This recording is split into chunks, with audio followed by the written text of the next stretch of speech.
Thank you. I will be collecting checks at the end as well, if anyone's willing. And how about that prayer? You are my people. That prayer, I need a copy if you don't mind before we leave. Okay, done. Look it, he's a yes man. Thank you. I mean, amazing. Thank you. You spoke to me. So I gotta tell you guys, I have a big anniversary coming up. 18 years since I moved to the CLE in this city that I love. 18 years, right? So, yep, thank you, thank you.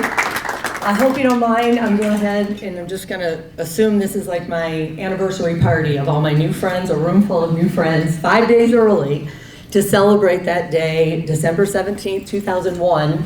That was my first day on the air in Cleveland. No one's getting any younger. But just to set the stage for you, LeBron was in high school. Hello? Yep. Jane Campbell was being sworn in as mayor, right? And so much of that thriving development that we see, that landscape that's happening in Cleveland, that the world is taking note of, that makes us a destination city, so many of those projects that have come to fruition, they weren't even thought of then. They really, truly weren't. I've seen so much change in this city on the rise, this city that I love, this Northeast Ohio that I absolutely love, from laying my roots here 18 years ago. And as a reporter, I'm going to tell you, it has been a front row seat to the good, the bad, and the ugly, and it has been an absolute privilege to be there. Absolute privilege. My favorite stories, though, as I mentioned, are the ones that, by my unscientific poll, are the same ones that viewers like the most. They're the good stuff stories. They're the ones that they appreciate more. They're the ones they respond to. The ones they say resonate with them long after the newscast is over. The good stuff stories of people rising up. And you know what, you guys, often in times, it is the most gut-wrenching times you wouldn't wish on your worst enemy, the unthinkable times in which the good stuff rises up. And what happens, they wouldn't have scripted it. They could not have scripted these scenarios in their lives. But what happens is the absolute blessings that I see over and over again that rise up, and they didn't see that coming either. They didn't see those coming either. Perfect example is like the day Batman and a superhero in plain clothes saved the day. She is here now with the story. Hi, Dawn. Hi, guys. The thing is, the good stuff, it has a way of snowballing when good stuff people just keep getting on board. Superheroes for kids in Ohio, everyday heroes, like the people behind the group A Kid Again. That's how a Cleveland family is warm and safe tonight, all because they first boarded a flight to the North Pole. It was a flight straight to Santa himself in the North Pole, a getaway for families with sick kids like the Collins. Javion and Jaden both have special needs. It was United Airlines' fantasy flight, but Ashley and Abdul could never have dreamed up just what good stuff was being woven. It started with Batman, who beyond his typical crime-fighting duties told them, "Let me know if you need anything. I'm like, anything? Like, we just left the house today and the furnace wasn't working." A 40-year-old furnace, they found out tonight. Yeah, it's dangerous. That's Matt Townhill with Medina Heating and Cooling. We called his boss, and Matt, on a Friday, in the middle of a ridiculously busy work season, agreed to heed the signal Batman sent out for help. We're service technicians. We service. We're to help people. And Matt took his cue from the ultimate superpower as well. I'm a born-again Christian. I believe that we should do what's right. He took time out, his own personal time, to come out here and help us, and that just really shows how big his heart is. Collins family, how are you doing there? When we heard the story of the Collins family not having heat with all the medical adversities that they were going through, it takes it to a whole new level, and just wanted to help. He really came through to save the day. But Batman said the rest of the superheroes to kids in Ohio think the Collins are the heroes. God works in mysterious ways. Yeah, he's always working. Everything was placed. God knew what was going to happen before we did. Matt, tonight, more than just the heating guy. He's an angel. He went all the way to Medina to get a part so that we can be safe. And he don't know me from a can of paint. Yep, some heroes come in everyday clothes. He doesn't need an outfit. As long as he has that bag on his side, that's all I needed to see. which means we could all be superheroes in our plain clothes right now. As a matter of fact, that rigged furnace is safe for now, but in its final hours, we have a link on WKYC to a GoFundMe that has been set up to get them a new furnace to keep them warm in the winter and air conditioning so those kids are also cool in the summer. Straight to the good stuff file with all these heroes. Russ, back to you. You do these stories, Dawn, that always go in the good stuff file, and people love them. They're great. I love these people. They're getting it done. I love it. All right, Dawn. Thank you. People, they see stories like that and they call in, what can I do? They want to help. It just takes that one person that he calls and he says, how do we help these people? I make a call, and then that's how we weave. That's how we weave the good stuff. And they're calling in, they want to help the Collin family, and I'm telling you, my heart overflows for a job that feels more like a blessed calling in those moments where you get to tap into the good stuff in a city on the rise and you watch it multiply. It's like pulling on a string, really, and you see that how when you pull that string, there's a ripple effect, and those stories, day in and day out, are still coming in. They're still pouring in, and they remind us that as bad as it gets, the world, and our little corner of the world, more specifically, is not inherently bad. Let me repeat that, because you mentioned, sometimes you wake up and you turn on the media and you feel like it is. I'm here to tell you, it is not inherently bad. And it is proven in stories like this next one that you're going to see of the real deal Santa, which I think is known and beloved to you here, like you were just saying. It's a small world when you tap into the good stuff. The real deal Santa, whose best gift can't be unwrapped or bought. Well, this time of year is especially hard for families with sick kids who are in for the fight of their lives. And the truth is, they're most likely not even going to win that fight. But this real deal Santa that you're about to meet brings the absolute best gift to thousands of sick kids in what ends up being their final days. And in the hardest days of their life, Santa says families often find faith, sometimes for the first time. So the newest building going up at the North Pole is one you may not have expected at a place Santa Claus calls home. Merry Christmas! The jolly old elf rolled in larger than life. Everybody, Merry Christmas! The real deal, from his beard to his boots. Hi! And it was at this very same place, 36 years ago, that a young boy named Joey, bald with a scar across his head, came straight from the hospital, crawled up on Santa's lap. But instead of asking for something like Cool fidget spinner, Joey chose a gift for his mom instead. and he said, Santa, you know I'm dying. Just make my mommy happy. And she wanted one last picture, one last Christmas. With that, the minister of Mary was on a mission to get to as many terminally sick kids as he could. Very quickly after that, we started seeing every child in the hospital. So now we see all the hospitals from Cincinnati to Pittsburgh. And thousands even come to Santa at the North Pole, of course. Santa built Hideaway Hollow just for them, with an ice cream store, a general store, a tailor shop, even the real deal reindeer. But something was missing. Everybody, I want to show you what is going to be the North Pole Chapel. A chapel on the way because Santa has seen so many kids and families find faith, sometimes for the first time, in the hardest time of their lives. 23-year-old Jordan spent his entire life dealing with one debilitating disability after another. Jordan knew he was going to pass away. He knew he was going to die. But Jordan saw his friend Santa as a sort of gateway to heaven. He had to talk to Santa to know that it was okay. He was going to be okay when he passed away. And because Jordan's heart, soul, and mind were more like a 10-year-old. He was so much in love with Christmas. He was determined he was going to live through Christmas, and he did. He had to see Santa, and he passed away January 4th. My hardest trip was sitting down with Jordan, telling him that it was okay to die, that he would not be forgotten. And they prayed together, that was very big for Jordan. Like I said, Jordan's faith was very strong. They swear this sunbeam was shining squarely on Santa and his buddy. And I told him to make way, because someday I'm going to come visit him. But first things first. To me, this was always the ideal location for the chapel. Scheduled to be completed next summer, the chapel will stand in the name of Jordan and all the others who have gone before. The walls lined with their pictures. A chapel for all denominations, for all faiths. That'll be a good memory. That'll be nice to be able to bring Jordan's picture here, and he can be part of this place. Our mission is very simple. We're all about family. Merry Christmas. Merry Christmas. Thank you. Jordan and so many others live on here, kind of like the spirit of Christmas at Hideaway Hollow. We're here to celebrate Christmas every day of the year. Who knew? That chance meeting 36 years ago with Joey was the genesis. Every day I put on my red suit, I just think of him. Of so many lives lifted before they were lost. Nobody can understand the pain that they have. I carry a green bag with toys. I want to carry miracles. I can't, but miracles happen.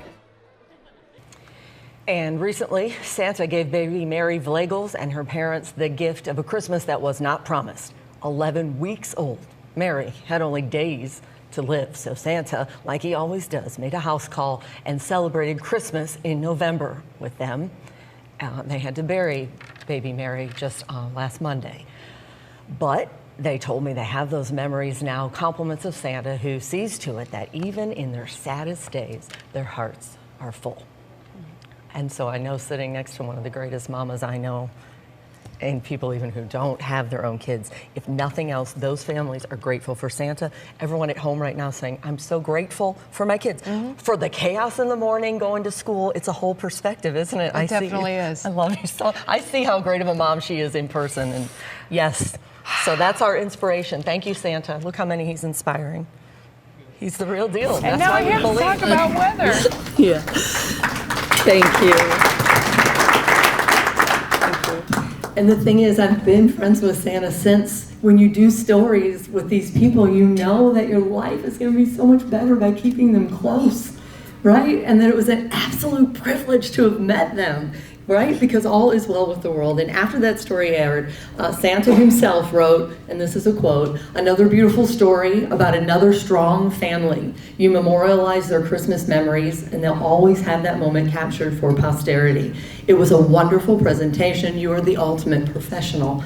And now, my friends, is the part where I get real.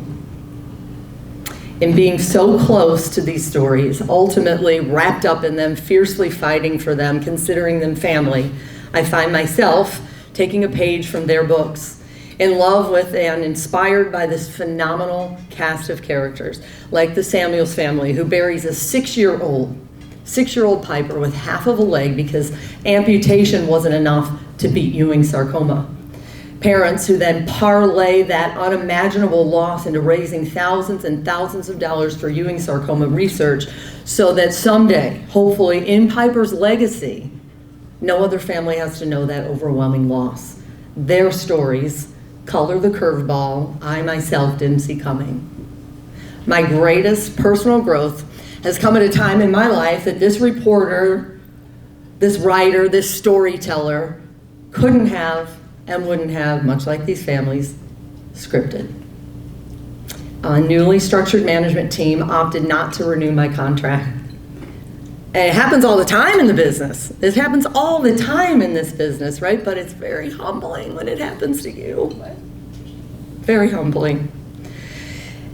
And I had recommendations. I'm thinking, I have Santa and Batman as recommendations, right, on my resume. Do you have him on? Do you have either one? Oh, there you go. So I'm thinking, all right, okay, let's go. Let's go. Like I said, I'm going to take the cue from these families that I know are in my life for a reason. So the challenge now is to parlay that passion into the next great calling.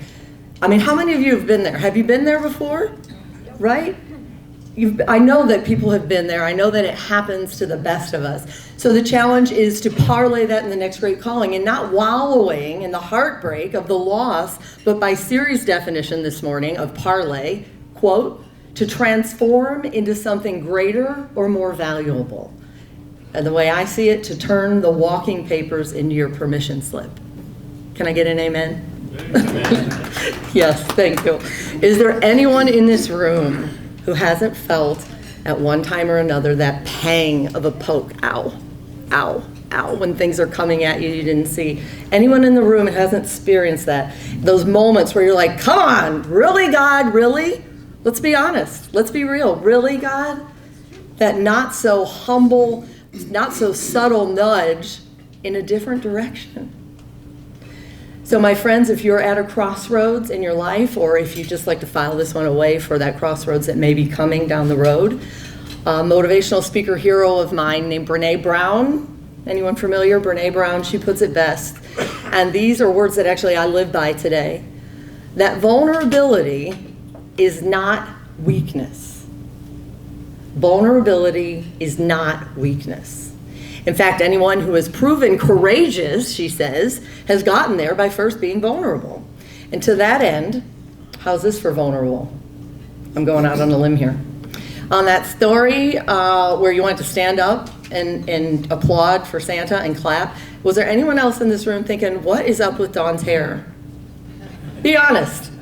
What is up with Dawn's hair? Well, at least one viewer was thinking that. That whole message in between was lost on her because she wrote in, and I quote, "How in the world does Channel 3 allow Dawn Kendrick on the air like that?" Ouch, ouch. One of those pokes again, ouch, ouch, right?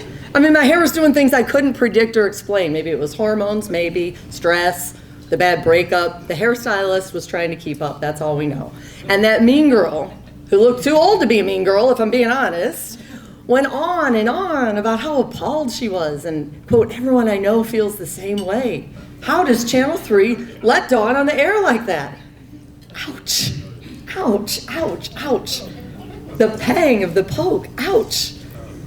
But it is sort of par for the course in the business, being vulnerable to the criticism of the viewer. But now more than ever, in a culture that seems to be swirling out of control, sometimes seemingly devoid of kindness, where the art of compassion is a dying concept to make way for the vitriol and the division in a world of black and white, I'm right, you're wrong. And in the midst of it all, the Good Stuff family, I'm here to tell you, is growing. It's growing. And they are right there, and they are rubbing elbows with you in the grocery store.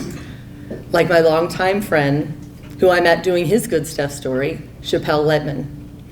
See, he's an artist who lost his sight from glaucoma, an artist, let that sink in, who lost his sight from glaucoma, and then lost his mom 2 days later after he lost his sight, after doctors declared him legally blind.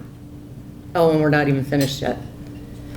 This is a guy who, since we've been friends, has also been diagnosed with prostate cancer and had a hip replacement that hasn't healed well. So what does he do? What does he do? Does he roll over and say, "Really, God, really?" What he is doing is why he is a founding member of the Good Stuff family. Sculptures now are this artist medium of choice.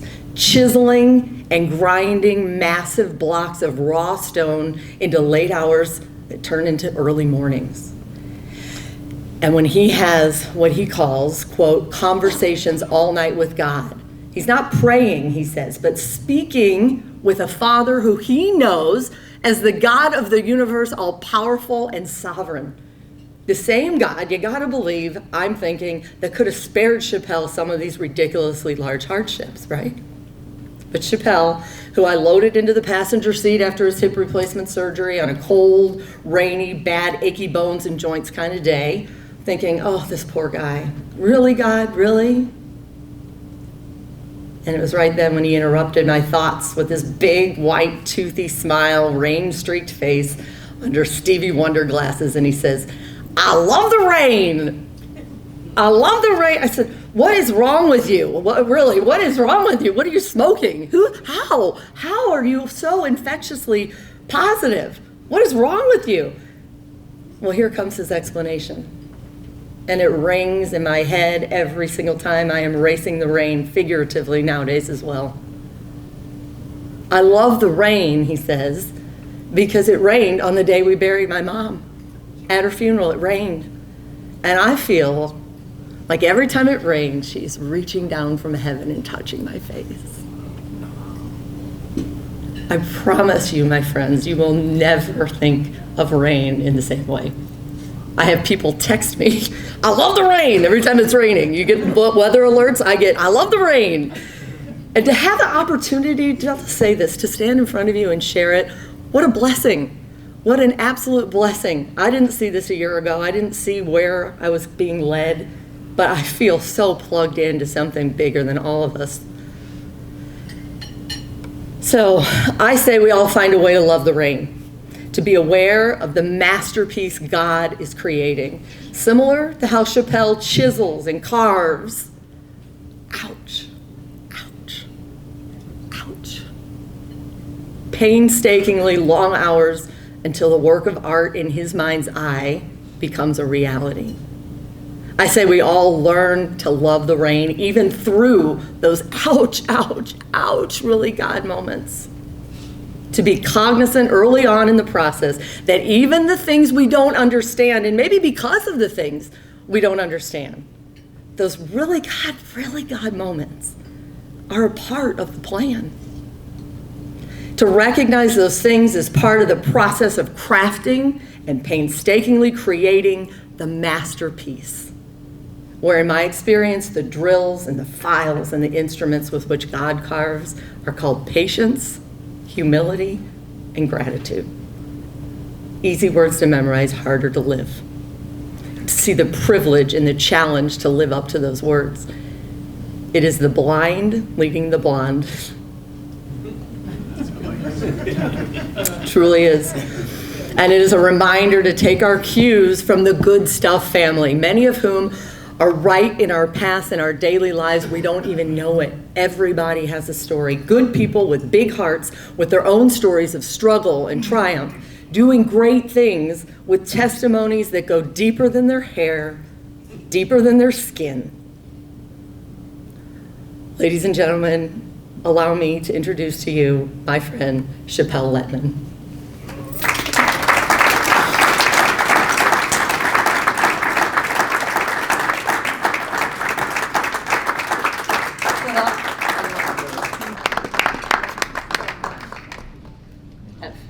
Rain. And so this occurs to me that the platform that I'm on now, taking cues from these people that I didn't see coming, the way to weave them into all of these speeches that I do, that's the plan. So that people like you are networked into the very good things that they're doing, these philanthropies that I spoke to for 18 years as Channel 3's Don Kendrick, and I'm on the boards for lots of them now, and they're personal. It's personal, and to be able to weave it together, I say, really? Now I'm saying, really, God? Really? I get it. I get it. So I say we take our cues from him, our cues from the Good Stuff people like Chappelle Letman, not from the critics taunting and tearing down from the cheap seats. And you know, it is not a coincidence, I don't think, that when I'm typing too quickly, the good stuff often comes out the God stuff when an O is emitted. It happens so often. The God stuff. Can you see it? Good is God. Fitting then that we are founded on the tenets of together we can, together we will, and God weaves. Now watch him work. So I invite you today to look up Chappelle Letman. He has a Facebook page where you can see his handiwork. And maybe you even want to buy some of those sculptures chiseled out of patience, humility, and gratitude. And I'm asking you, if you would do me the honor of becoming part of the Good Stuff family and following The Good Stuff by Don Kendrick, if you would, as we are forging that next great calling, my new friends, to catapult these stories of triumph and unconditional compassion into a bigger arena, one that I didn't script. Because together we can, together we will. Thank you.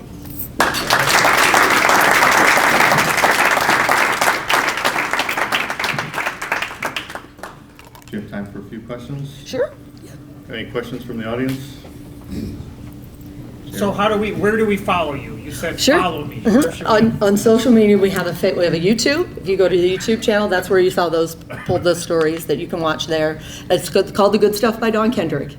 And we have Facebook, we have Twitter, and we're working on now parlaying again that into a forum in which people will maybe invest their brand to be assimilated with the good stuff, right? It's an idea I thought of, and if any of you guys have connections.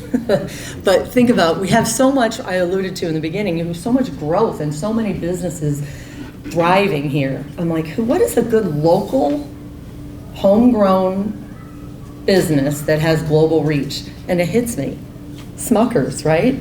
With a name like Smuckers, gotta be good. Gotta be good stuff. So that my mind is switching to different gears. Again, I'm like, oh God, this makes me nervous because I went in and got a paycheck all my life and reported. And maybe the next venue is another broadcast station, maybe, you know, in which they invest in that kind of a forum. But maybe it's something bigger. Look at the stuff that gets shared, right, in different avenues. And so that's what we're right now. We're just putting one foot in front of the other in faith and keeping poignant stories out there. I kid you not, I promise you in the time I've been here, I've probably gotten 2 or 3 story ideas. They keep coming in because that's how it works. It's that string, right? So if you'll follow us, you'll be the first to know as soon as we figure out a way to catapult that to the next level. But talk about vulnerable. I stand here, vulnerable, but on faith, knowing that a lot of you do as well. And let's just ordain it right here.